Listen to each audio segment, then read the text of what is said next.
സ്വന്തം കിടപ്പാടമില്ലാത്ത ഒരു പറ്റം കുടുംബങ്ങളുടെ പ്രതീക്ഷയാണ് കഴിഞ്ഞ 10 വർഷമായി തുരുമ്പെടുത്ത് നശിക്കുന്നത്. ആലപ്പുഴ മണ്ണഞ്ചേരിയിൽ ലൈഫ് ഭവന പദ്ധതിക്കായി കൊണ്ടുവന്ന നിർമ്മാണ സാധനങ്ങളാണ് കാട് കയറി ഉപയോഗശൂന്യമായി കിടക്കുന്നത്. 10 വർഷം മുൻപ് അന്നത്തെ മുഖ്യമന്ത്രി പിണറായി വിജയൻ ശിലാസ്ഥാപനം നിർവഹിച്ച മണ്ണഞ്ചേരി കണ്ണാട്ടിലെ ലൈഫ് ഭവന പദ്ധതിക്ക് കണ്ടെത്തിയ സ്ഥലമാണിത്. ഇവിടെ ഫ്ളാറ്റ് ഉയർന്നിട്ടില്ല, മാത്രമല്ല ലക്ഷങ്ങളാണ് കാട് പിടിച്ച് നശിക്കുന്നത്.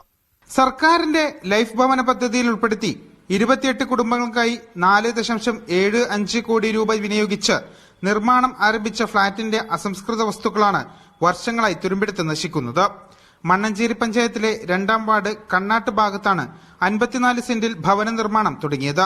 മുൻ മുഖ്യമന്ത്രി പിണറായി വിജയൻ ഓൺലൈനായി ഉദ്ഘാടനം നിർവഹിച്ച പദ്ധതി 1 വർഷം കൊണ്ട് പൂർത്തിയാകുമെന്നാണ് MLA PP ചിത്തരഞ്ജൻ പറഞ്ഞത്. എന്നാൽ പിന്നീട് ഒന്നും നടന്നില്ല എന്ന് മാത്രമല്ല, പദ്ധതിയിലൂടെ വീട് ലഭിക്കും എന്ന് പ്രതീക്ഷിച്ചിരുന്ന കുടുംബങ്ങൾ ഇപ്പോഴും കാത്തിരിപ്പിലാണ്.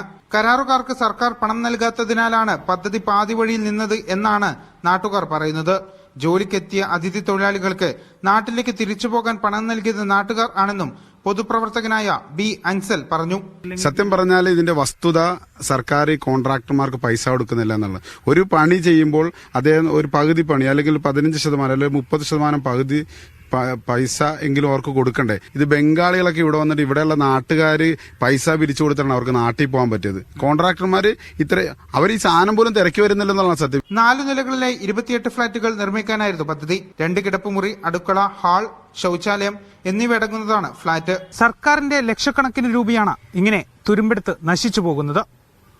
വീട് ഇന്ന് കിട്ടും അല്ലെങ്കിൽ നാളെ കിട്ടുമെന്ന് പ്രതീക്ഷയോടെ കഴിയുന്ന 28 കുടുംബങ്ങളോട് എന്ത് മറുപടിയാണ് നൽകാനാകുക? എത്രയും വേഗം ഇതിനൊരു പരിഹാരം കാണണമെന്നാണ് നാട്ടുകാരും ആവശ്യപ്പെടുന്നത്. ക്യാമറ പേഴ്സൺ ലേഷ് കാഞ്ഞികാവിനൊപ്പം ഫൈസൽ അസീസ്, മീഡിയ 1, ആലപ്പുഴ. ആലപ്പുഴയിൽ നിന്ന് ഫൈസൽ അസീസ് തത്സമയം ചേരുകയാണ്. ഫൈസൽ, അപ്പോൾ ഈ ഭവന പദ്ധതിക്ക് യഥാർത്ഥത്തിൽ എന്താണ് സംഭവിച്ചത്? അപ്പോൾ ഇനി അത് വീണ്ടും ഒരു പദ്ധതിയായി പുനരുദ്ധാരണം ചെയ്യാനുള്ളൊരു സാധ്യത എത്രത്തോളം നിലനിൽക്കുന്നുണ്ട്? എന്താണ് അന്വേഷണത്തിലൂടെ മനസ്സിലായത് ഫൈസൽ?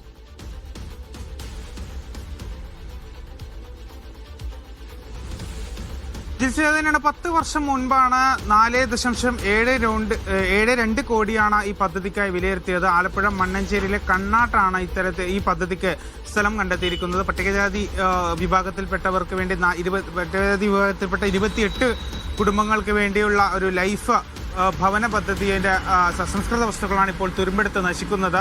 നമുക്ക് ആ ദൃശ്യങ്ങളിൽ തന്നെ കാണുന്നത് പോലെ തന്നെ ആ റോഡിന്റെ 2 സൈഡിലുമായിട്ടാണ് ഇത്തരത്തിൽ വസ്തുക്കൾ കൂട്ടിയിട്ടിരിക്കുന്നത്. അതിൽ തറ മാത്രമാണ് ഇപ്പോൾ കെട്ടിയിരിക്കുന്നത്. എന്നാൽ ബാക്കി ഒരു പണിയും അവിടെ നടന്നിട്ടില്ല എന്നതാണ് ഏറ്റവും പ്രധാനപ്പെട്ട കാര്യം. മാത്രമല്ല, ഇതിനായി കൊണ്ടുവന്ന സിമന്റ്, ടൈൽസ് ഉൾപ്പെടെയുള്ള കാര്യങ്ങളൊക്കെ തന്നെയും ഈ പുറത്തുനിന്ന് എത്തിയ നാട്ടുകാർ ഉൾപ്പെടെയുള്ളവർ എടുത്തുകൊണ്ട് പോയിട്ടുണ്ട്.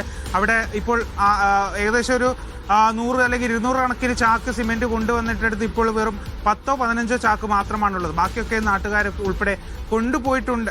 ബാക്കിയൊക്കെ അവിടുത്തെ ആൾക്കാർ ഉൾപ്പെടെ കൊണ്ടുപോയിട്ടുണ്ടെന്ന് തന്നെയാണ് നാട്ടുകാരും പറയുന്നത്. ഏതായാലും ഈ കരാർ കമ്പനിക്കാർക്ക് പൈസ കൊടുക്കാത്തതാണ് ഇത്തരത്തിലുള്ള ഒരു പ്രതിസന്ധിക്ക് കാരണം എന്ന് തന്നെയാണ് നാട്ടുകാർ പറയുന്നത്. കാരണം 5ഓളം കരാറുകാരാണ് അവിടെ ഈ പണിക്കായി എത്തിയത്. അവിടെ 5ഓളം കരാർ കമ്പനിയാണ് പണിക്കായി എത്തിയിട്ടുണ്ടായിരുന്നത്. എന്നാൽ അവർക്കാർക്കും പൈസ നൽകിയിട്ടില്ല. അതുകൊണ്ട് തന്നെ അവർ പാതി വഴിയിൽ ഈ പദ്ധതി ഉപേക്ഷിച്ച് പോവുകയും ചെയ്തു. മാത്രമല്ല, ഈ പണിക്കായി എത്തിയ അന്യസംസ്ഥാന അതിഥി തൊഴിലാളികൾക്ക് നാട്ടുകാരാണ് നാട്ടിലേക്ക് തിരിച്ചു പോകാൻ വേണ്ടി പണം പിരിച്ച് നൽകിയതെന്നും ഈ നാട്ടുകാർ പറയുന്നുണ്ട്. ഏതായാലും ഇനി പദ്ധതി പുനരുജ്ജീവിപ്പിക്കാനാവുമോ എന്നുള്ളൊരു കാര്യമാണ് ഇനിയിപ്പോൾ നോക്കുന്നത്. കാരണം അത്രയും സാമഗ്രികളൊക്കെ തുരുമ്പെടുത്ത് നശിക്കുന്നുണ്ട്. എന്നാൽ 28 കുടുംബങ്ങൾ ഇപ്പോൾ പ്രതീക്ഷയിലാണ് കഴിയുന്നത്.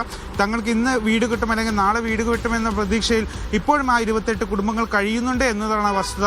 ഏതായാലും പുതിയ ഭരണ സർക്കാർ നിലവിൽ വന്നതുകൂടി MLA ഇപ്പോൾ AD തോമസ് ആണ്. അദ്ദേഹം 2 ദിവസം ഇന്നോ നാളെയോ മറ്റോ അവിടെ സന്ദർശിക്കാൻ വേണ്ടി എത്തുന്നുണ്ട് എന്ന് അറിയിച്ചിട്ടുണ്ട്. അങ്ങനെയാണെങ്കിൽ അദ്ദേഹത്തിന്റെ ഭാഗത്തു നിന്നുള്ള ഒരു മറുപടിയും നിർണായകമാണ്. ശരി, ഫൈസൽ അസീസാണ് വിവരങ്ങൾ നൽകിയത്.